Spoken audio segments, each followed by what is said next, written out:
Bonjour à tout le monde, ici Jean-Claude Sely, guérisseur, magnétiseur en Suisse. Merci beaucoup de vous abonner à ma chaîne, cela me permet de vous proposer de nombreux sujets et cela vous permet aussi de recevoir de nombreuses vidéos et informations utiles ainsi que des énergies qui vous porteront.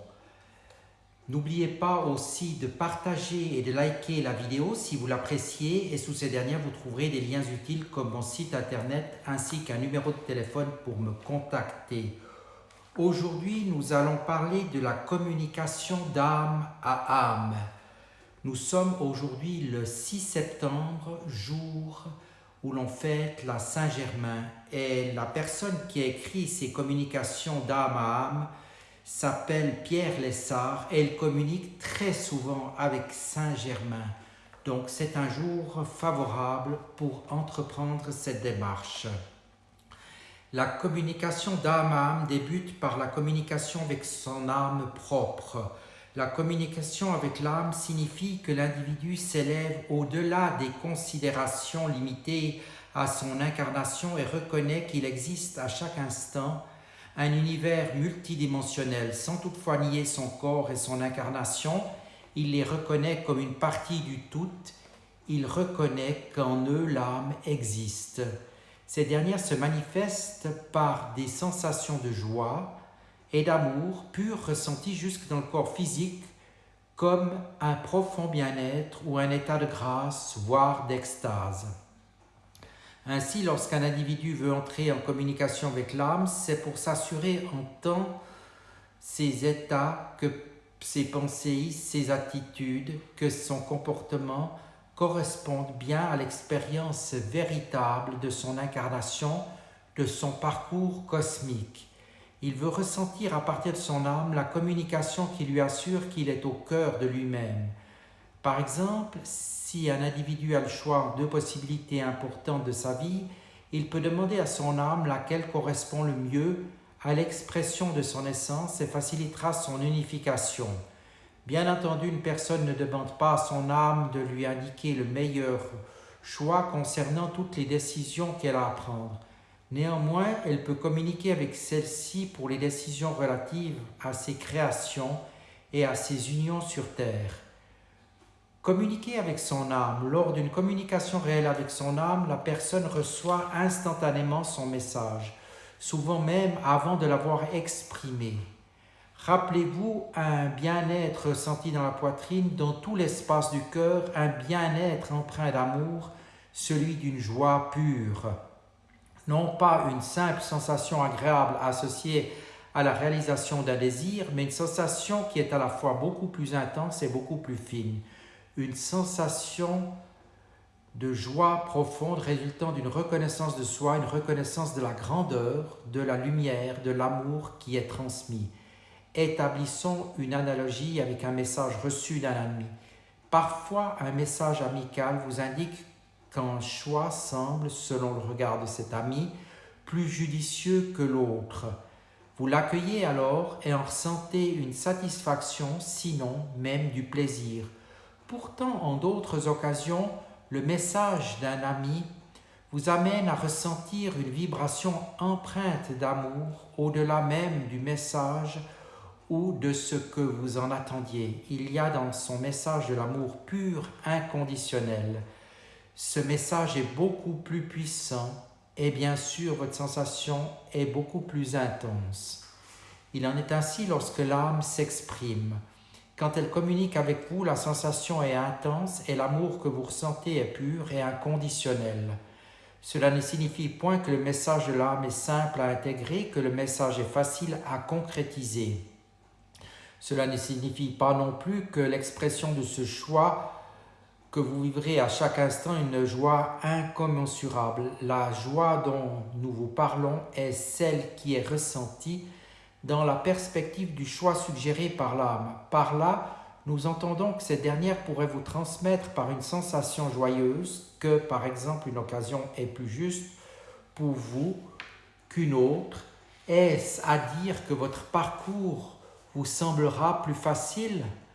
Non, point nécessairement. Cela signifie plutôt que tout au long de votre évolution, de votre parcours, de création, non seulement cette occasion vous représente de façon beaucoup plus lumineuse, mais qu'elle vous perdra ou qu'elle vous permettra plutôt encore davantage d'être et d'exprimer votre être véritable. C'est comme si nous vous disions, voyez, il y a un sentier pour vous rendre au sommet de la montagne, il est assez simple, il n'y a pas d'obstacle, mais il n'y a pas non plus de possibilité de vous y déployer. Et il y a un autre sentier qui semble plus ardu, plus complexe et qui exige certains allègements pour franchir les obstacles sans peiner. Et pourtant, l'expérience que vous y vivrez fera en sorte que vous serez davantage vous-même, vous y émergerez dans toute votre beauté, avec tout votre talent, et vous sentirez pendant votre parcours et après que vous êtes davantage dans votre création. En définitive, votre âme vous indiquera ce deuxième sentier. Ainsi, pour qu'un individu soit véritablement en communication avec son âme, il faut qu'il ait trouvé la capacité de transcender, de dépasser plusieurs de ses peurs, de ses caprices, qu'il ait en lui une grande détermination, qu'il ait davantage envie de vibrer en lui-même intensément au lieu de recevoir des réponses faciles et superficielles apportant un bien-être éphémère et superficiel. En d'autres termes, il faut qu'il ait déjà choisi en lui-même d'être au cœur d'un parcours vers la maîtrise. S'il ne l'a pas vraiment choisi, alors il se leurra. Ce qu'il croira être un message de l'âme sera un message du personnage ou du mental. En outre, lorsque son choix d'être au cœur de son parcours devient pour lui de plus en plus conscient, une expression de l'amour de lui-même, il reçoit le message de l'âme avant même d'avoir demandé. Il n'en demeure pas moins que souvent le personnage transmet simultanément aussi des signaux. Communiquer avec l'âme sous-entend que tant pour la demande que pour la réception du message, le rythme vibratoire doit être élevé. L'expression de l'âme, le message, la communication de l'âme est d'abord et avant tout une sensation. L'âme ne dira pas à l'être par des voix intérieures ou des images qu'il doit aller dans une direction plutôt que dans une autre. Elle ne lui dira pas de prêter attention à ceci, d'être vigilant par rapport à cela. Elle se manifestera par une sensation dans la poitrine et de cette sensation, quelquefois, des inspirations pourront naître. Voyons différents exemples. Imaginez d'abord que vous êtes à un carrefour important de votre vie. Plusieurs orientations s'offrent à vous et vous êtes prêt à vous ouvrir à ce qui correspond à votre mandat d'incarnation. Vous ressentez vraiment au plus profond de vous une pulsion pour une activité faisant rejaillir en vous une sensation de joie intense malgré toutes ces exigences. Cette sensation est si intense que vous la distinguez bien du plaisir associé à la satisfaction d'un désir généré par un autre choix. Voilà bien un message de l'âme. Imaginez maintenant que vous êtes invité à faire 2 voyages différents. En portant votre attention sur l'un puis sur l'autre, tout en étant présent aux sensations dans votre poitrine, vous reconnaîtrez l'invitation de l'âme, malgré qu'elle puisse soulever plus de peur que celle du personnage. C'est si simple que nombreux sont ceux qui oublient d'être présents à leurs sensations et de distinguer celle du cœur de celle du plexus, confondant ainsi les joies pures du cœur avec les sensations plus superficielles liées à leur désir. Qu'en est-il de l'expérience de communication avec son âme? L'expérience de communication avec l'âme est une expérience progressive dont l'intensité augmente jour après jour, d'une communication à l'autre. Voilà ce qui est suggéré comme expérience. Suivez d'abord tout le protocole de préparation aux communications et aux projections subtiles. Choisissez ensuite une position dans laquelle la colonne vertébrale est bien alignée dans toute sa verticalité, de préférence une position assise. La position allongée est aussi possible, quoique pour plusieurs elle puisse entraîner un état de somnolence et de confusion dans les sensations. En position assise, faites en sorte que votre respiration soit douce, profonde, naturelle. Détendez votre corps physique et veillez à être aussi calme et détendu sur les plans émotionnels et mental. Créez un espace et un état de légèreté et d'intimité avec vous-même. Soyez présent à la vie qui vibre en vous. Délaissez vos préoccupations, vos résistances, vos appréhensions et toute forme d'attente, de désir. Tâchez que les blessures et les peurs, de même que les croyances, puissent être éloignées le temps de cette expérience. Posez votre attention sur l'être de lumière en vous, reconnaissez la vibration de l'être qui cherche la joie pure et l'amour. Ouvrez votre couronne, invoquez le rayon violet, la flamme violette dans votre être. Faites en sorte que la lumière du violet vous investisse totalement, qu'elle émane de vous et se répand tout autour de votre être, conscient que la lumière du violet est l'expression de la présence « Je suis ». Cette lumière favorise l'élévation de votre rythme vibratoire, la dissolution de toute particule, de tout parasite physique ou subtil qui encombre votre être. Elle favorise ainsi l'épuration et cercle la sensation de votre être, tant dans sa dimension incarnée que dans sa dimension cosmique, universelle, multidimensionnelle. Respirez profondément et par votre intention, élevez votre énergie jusqu'à la poitrine, dans la région du cœur, afin d'être présent à vos sensations au centre du cœur. Pendant un moment, portez ensuite votre attention sur chacune des occasions pour laquelle vous voulez obtenir une sensation en provenance de l'âme, ou portez votre attention sur chacun des choix possibles quant à une décision importante à prendre. Ne réfléchissez point. Si par exemple vous voulez être en communication avec votre âme pour le choix d'un lieu de vie qui facilitera votre déploiement, vous aurez bien entendu, avant cette expérience, évalué une ou plusieurs éventualités.